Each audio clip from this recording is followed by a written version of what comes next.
जान सकते हैं कि कोई सवारी किसी देवी या देवता की है या फिर कोई अन्य भूत प्रेत जिन जिन्नात मशान रूप बदलकर स्वयं को कोई देवी या देवता का नाम दे रहा है। कई बार ऐसा देखा गया है कि आपके घर में आपके शरीर पर किसी शक्ति की सवारी आती है और वो स्वयं को काली बताता है, वो स्वयं को भैरव बताता है, वो स्वयं को अन्य कोई देवी देवता बताता है और उस घर में पूजता है। कई बार वो आपको डराने की कोशिश करता है, कई बार वो आपको डराता है कि आपके घर में मौतें शुरू हो जाएंगी अगर आपने बकरे की भेंट ना दी, मुर्गे की भेंट ना दी। और इस तरीके से वो डराता है कि घर वाले मजबूर हो जाते हैं उसकी बात मानने पर। वो ऐसे ऐसे कार्य कराता है आपके घर में जो आपने सोचे भी नहीं होंगे और जिनसे आपका घर बर्बादी की तरफ आगे बढ़ता चला जाता है। जैसे पहला कार्य होता है भेंट का, मुर्गे की भेंट, बकरे की भेंट वो दिलाता है। दूसरा कार्य होता है पूजने का, यानी वो स्वयं अपने आपके घर में पूजता है, कोई और देव का नाम लेकर पूजता वो है आपके घर में। तो कैसे आप पहचान सकते हैं कि कोई वो जो शक्ति है वो सकारात्मक नहीं है, कोई नकारात्मक शक्ति है। अधिकतर आप किसी भगत के पास जाते हैं, वो आपको बताता है। कई बार आप दूसरे भगत के पास जाते हैं और दो तीन भक्तों के पास जाने के बाद आपको ऐसा लगता है कि किसकी बात मानूं किसकी बात ना मानूं, क्योंकि कोई बताता है पितर है, कोई बताता है भूत है, कोई कहता है देवता है, कोई कहता है जिन है, मशान है, अलग अलग तरीके से वो चीज़ें आपको बताते हैं। तो आज कुछ ऐसे कारण मैं आपको बताने जा रहा हूँ कि उन कारणों से आप ये जान सकते हैं कि वो जो सवारी है वो किसी देवी या देवता की नहीं है, यानी वो सकारात्मक ऊर्जा नहीं है, वो एक नकारात्मक ऊर्जा है। और स्वयं आप ये जान सकते हैं कि वो सकारात्मक है या फिर नकारात्मक है। तो आइए शुरू करते हैं। सबसे पहली जो बात है जो वो बोलता है कि मैं, कभी बोलेगा मैं काली हूँ, कभी बोलेगा मैं भैरव हूँ, कभी बोलेगा मैं शिव हूँ, कभी बोलेगा ये हूँ, कभी बोलेगा वो हूँ। तो इस तरीके की अगर वो सवारी बोलती है, यानी कि अलग अलग नाम लेती है, तो आप समझ लीजिए कि वो सवारी किसी देवी या देवता की नहीं है।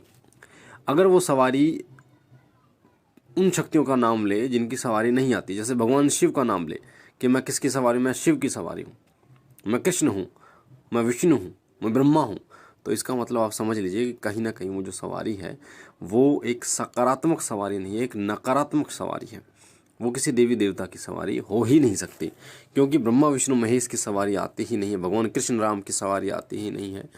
तो इस चीज़ से आप ये जान सकते हैं कि वो सवारी सकारात्मक नहीं है। दूसरा, अगर वो आपको डराए कि अगर ये बकरा नहीं दिया तो ये हो जाएगा, अगर ये मुर्गा नहीं दिया तो ये हो जाएगा, इतनी मौतें घर में होनी शुरू हो जाएंगी, तो कभी भी जो सकारात्मक देवता होता है वो कभी ऐसी बातें नहीं करता, कभी वो आपको डराता नहीं, आपके मन में इतना भय उत्पन्न नहीं करता।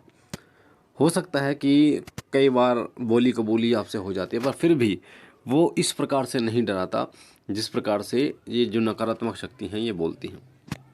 तो दूसरा कारण ये है जिनसे आप ये पहचान सकते हैं कि वो शक्ति सकारात्मक नहीं है। तीसरा है गाली गलौच, कि वो सवारी शरीर पर आकर गाली गलौच करती है, उल्टा सीधा बोलती है। तो कभी भी देवी देवता गाली गलौच नहीं करते, इस चीज़ का आपको विशेष रूप से ध्यान देना है। चौथा कारण है अगर वो नाचना शुरू करे, अजीब तरीके से नाचना शुरू करे। सवारी जरूरी नहीं है कि नाच के आए, धूम मचा के आए, उग्र रूप से आए। सवारी शांत स्वभाव में भी आती है, पर नाचती नहीं है कि आपको बिल्कुल ऐसा नाच रही है सवारी जैसे लोग नाचते हैं। तो ये सवारी नहीं है, ये देवता की सवारी नहीं है। इस चीज़ का विशेष रूप से ध्यान रखिए। अगला संकेत है कि चलते फिरते सवारी आ जाए। आप चल रहे हैं तो सवारी आ गई, आप कहीं बैठे हैं तो सवारी आ गई, आप कहीं पर भी बैठे हैं तो सवारी आ गई। तो देवी देवताओं की सवारी, ना देवी देवताओं के पास इतना समय है और ना वो इस तरीके से आते हैं कि वो कभी भी हाजिर हो गए। तो आप इन कारणों से जान सकते हैं कि वो सवारी जो है वो देवताओं की नहीं है, वो अन्य किसी शक्ति की सवारी है, नकारात्मक सवारी है।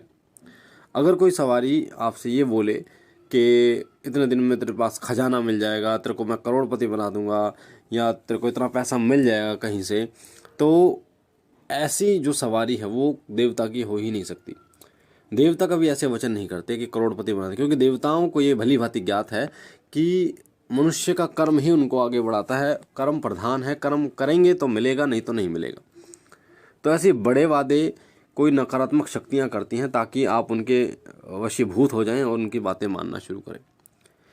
अगला जो कारण है कि सवारी अगर आए, अगर अपना जयकारा ना लगाए, जयकारा ना लगाए, क्योंकि जब सवारी आती है तो जयकारा जरूर लगाती है, अपने ऊपर की शक्तियों का जयकारा लगाती है, अपने साथ की शक्तियों का जयकारा लगाती है, तो वो सवारी सकारात्मक हो ही नहीं सकती, वो नकारात्मक शक्तियों में ही उनकी गिनती आती है। तो इन बातों का विशेष रूप से आप ध्यान रखिए कि अगर कोई ऐसी सवारी है जो ये बोले कि जो तेरे को चाहिए देवता वो मैं देवता हाजिर कर दूंगी या कर दूंगा, या जो पुत्र चाहिए पुत्र दे दूंगा, मतलब एक तरीके से वचन करे, तो वो सवारी देवताओं की नहीं हो सकती। एकदम वचन कर दे, तुरंत तुरंत वचन कर दे। और कई बार ऐसा होगा कि सवारी आई है और आप उनसे पूछा लेना शुरू करते हैं तो कुछ चीज़ें तो वो सही बताती है, कुछ चीज़ें वो गलत बताती है, तो वो सवारी सकारात्मक हो ही नहीं सकती। कुछ चीज़ें सही बता दी, कुछ गलत। आप उनसे कुछ प्रश्न कसते हो, कुछ प्रश्न करोगे तो वो हिचकिचाने लगेगी और ऐसे जवाब देगी जो बिल्कुल ही अलग जवाब होंगे, जो एक मनुष्य जो है वो अपनी बुद्धि लगा कर ही जान सकता है कि ऐसा हो ही नहीं सकता। तो इन चीज़ों का विशेष रूप से आप ध्यान रखिए। अपवित्र अवस्था में भी सवारी आ जाना, ये भी नकारात्मक शक्तियाँ। कोई भी शक्ति की सवारी जब आती है जब आप पवित्र रहते हैं पूर्ण रूप से, आप पूर्ण नियम के साथ उनकी पूजा पाठ करते हैं, भोग प्रसाद देते हैं, तब उनकी सवारी आती है। तो ये सभी कारण हम बताते हैं कि जो सवारी आ रही है वो किसी नकारात्मक शक्ति से सवारी है। आपको किसी अच्छे भगत को दिखाना चाहिए, और कभी भी जिसके ऊपर सवारी आती है जब उसको आप किसी भगत के पास, साधक के पास लेके जाएं, तांत्रिक के पास लेके जाएं, तो उस व्यक्ति को नहीं पता चलना चाहिए। कोशिश करें उस व्यक्ति को ना पता हो कि उसको किसी तांत्रिक या भगत के पास लेके जा रहे हैं, क्योंकि जब उसको पता चलता है तो वो घर में रोड़ा कर देती है, बहुत परेशानियाँ उत्पन्न कर देती है, कई बार तबीयत खराब कर देती है, घर में लड़ाई झगड़ा कर देती है, ताकि आप उनको ना ले जा पाएँ। कई बार तबीयत खराब कर देती है और तबीयत इतनी ख़राब हो जाती है कि बता नहीं सकते, ऐसी तबीयत ख़राब हो जाती है कि जाना तो भगत के पास था पर आप पहुंच गए हॉस्पिटल, और हॉस्पिटल का बिल अलग बैठा और जो आपका काम होना था वो भी नहीं हुआ। फिर वो आपको अपने शिकंजे में जकड़ लेती है, अपने वशीभूत कर लेती है, फिर और ज़्यादा खेल रचाने शुरू कर देती है। कई बार जब आप ऐसे भक्तों के पास ले जाने वाले होते हैं तो कुछ समय के लिए वो व्यक्ति ठीक हो जाता है, तो फिर आपके मन में ऐसा आता है कि यार अब तो ठीक ही हो गया है, अब क्या किसी भगत के पास लेके जाना। तो ऐसी अवस्था में इन शक्तियों की चाल होती है, तो इन चीज़ों को आपको समझना होगा। तो ये थी बहुत महत्वपूर्ण जानकारी मैंने आपको बताई है कि सवारी देवता की है या फिर किसी अन्य नकारात्मक शक्ति की, जान सकते हैं आप, स्वयं इन चीज़ को जान सकते हैं। और एक चीज़ और बता दूं कि अगर कोई नकारात्मक शक्ति शरीर पर आ रही है और वो आप जितनी पूजा पाठ करोगे ना उतनी ही आपको परेशानियाँ बढ़ेंगी। जैसे सकारात्मक शक्तियों की पूजा करने से घर में सकारात्मक रिजल्ट मिलते हैं, उसी तरह नकारात्मक शक्तियों की पूजा करने से घर में नकारात्मक रिजल्ट मिलते हैं, बर्बादी आती है। इससे भी आप समझ सकते हैं कि यार इतनी पूजा कर रहे हैं, सवारी भी आ रही है, फिर भी घर में परेशानियां हैं, इसका मतलब सवारी कोई नकारात्मक शक्ति की है।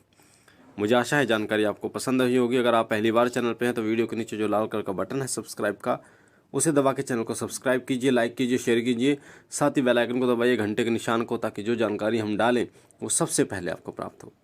मैं बाबा भोलेनाथ से विनती करता हूँ कि बाबा आप पर कृपा करें, आपके घर पर कृपा करें, आपकी झोली सदैव भरते रहे। हम मिलते हैं एक नई जानकारी के साथ, तब तक के लिए ओम नमः शिवाय, ओम नमः शिवाय, ओम नमः शिवाय।